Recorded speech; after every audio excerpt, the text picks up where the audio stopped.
And that's like the basic standard, hey, my dog doesn't pay attention to me, and or my dog has some fearful confidence issues. If you have a dog that has fearful or confidence issues, that's the exercise you want to do. It's that we see all the time here at the facility. A dog with insecurities or behavior. And basically what I like to do is your obedience is going to be your your communication. So if your communication is not clear or there at all, like if you're like, hey buddy, heel, and he goes whoop, and he goes sit, and he's like, what?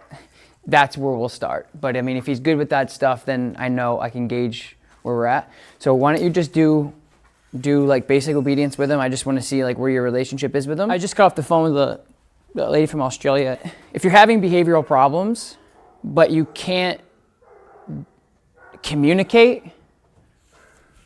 you know, it's like having a relationship with somebody on any level, boss, significant other, brother, sister, whatever, and you're mad at each other, but you can't talk to each other. Like we speak two different languages, and like it's so frustrating. Arrow, sit. Sit. Arrow, sit. Sit. Good, sit. So he's insecure because he doesn't know his job. He doesn't really know what to do. So let me see the leash, and I want to work him for a second. Good. So what I'm going to do is, like, I'm going to give him a break and let him sniff around, which is totally okay to do. I'm not going to ask him to do anything. But I want to show you how to develop the relationship that I think you would be more successful with outside. Okay. I want there to be a little bit more engagement. Because when you're walking with him, he's very nose to the ground. He's very, and that's fine. And that's the thing too, is like when I say that, like a dog, him, anybody's dog is doing these types of things, that's fine. But I also want you to be able to like switch gears and say like, pay attention to me. Because if he gets into an environment where he's like, oh crap, I'm really nervous, that's where he'll make a mistake. Yep. And you need to be able to say like, okay, this is what we're gonna do. And right now, he's halfway or less with you. Like when you tell him to heel, he's walking nicely, but at the same exact time, like if you were to walk this way and then this way and say heel, he probably wouldn't like turn and go with you without the pop of the collar. Okay. So the goal would be making sure that when you tell him to heel, he's like, okay, I know what that is. Because it's hard for me and even you to decipher when you tell him heel, is he actually heeling or is he just following you around? Right. Do you know what I mean? Mm-hmm. So that's Yep. good. Their snap is so much better than mine. Oh, I'm a professional dog handler, so I've been doing this for 11 years, 7 days a week for 12 to 14-hour days. I should be able to get to heel a dog around with a piece of string. But not everybody else is going to be able to do that with that amount of control, read body language, heel, etc. So we're going to have you guys continue to use the prong for more of a safety thing. It's tough. There, good. Good heel. There, now do it again. Just turn again. Good heel. And that's like the basic standard, hey, my dog doesn't pay attention to me, and or my dog has some fearful confidence issues. If you have a dog that has fearful or confidence issues, that's the exercise you want to do. Hey, pay attention to me, pay attention, pay attention, pay attention. Okay, yeah, now I'm focused on you, and we're moving together, and that's what you want to do. Yeah.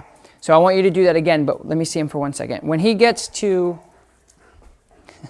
the point where there was a couple times where you went out and he like, I don't know if he's going to do it for me, but he bounced like 2 extra steps. Yeah, so when he was like there, that's where you pop him. You don't want to be here and then pull, Yep. because it doesn't correct him. Okay. The prong collar it doesn't correct unless you pop it. Yep. And it's all of those pressure points coming up at once to say, hey, pay attention. So if he pulls on, like he could literally pull on it like this, he's pulling on it right now, doesn't do anything, doesn't affect him, doesn't consequence him, doesn't have any correction with him. He's pulling on it right now, and it's the pop that matters. Okay. And those prong collars come up in sync, and they go, hey, and he goes, oh, wait, and you go heel, and he goes, what the hell's heel? And then over 5 minutes, he's like, oh, this is heel. So make sure that like if he's there, you give him more of that like pop, Okay. because he'll just keep pulling like he is now. Pulling it, So what I do is I have a 4-foot leash, always like a leather 4-foot leash. I put it here like this, okay? And then I'll just say the dog's name, and then I'll say heel. Arrow, heel. I'll move forward and I'll turn, heel, and then that quick pop. Now watch, heel, good. Now I'll do the same thing in the same location, heel, good. You see? Heel, good.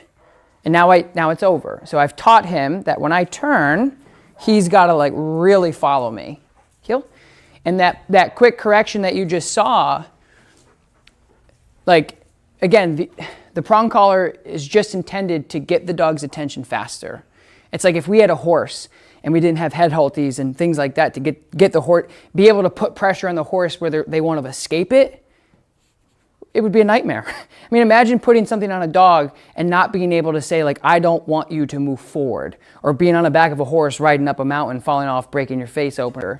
It's going to be extremely hard for you to teach them new things once they've already gone past the learning stages, right? And so that's what, like, when we use tools, so many people don't understand that. They think that we're taking 10-week-old puppies and whatever, putting tools on them and teaching things. No. We're using tools to help break down behaviors that are pre-existing, that are causing your life turmoil, or causing him potentially, to be put in a shelter or something because he's not listening. So the tools are there to decompress and reinforce what we're trying to teach him now. They're not there to help us teach behaviors. They're there to help us reinforce what we're trying to say. So that's why, like, if we had a harness and I did this, he's like, dude, what are you doing? With the prong, those prongs come up, they go, hey, he goes, whoop, and he comes with me. So that's the effective way to administrate that little thing. So that's what I want you to focus on. Take your leash, fold it halfway, and do that exercise to get him engaged with you.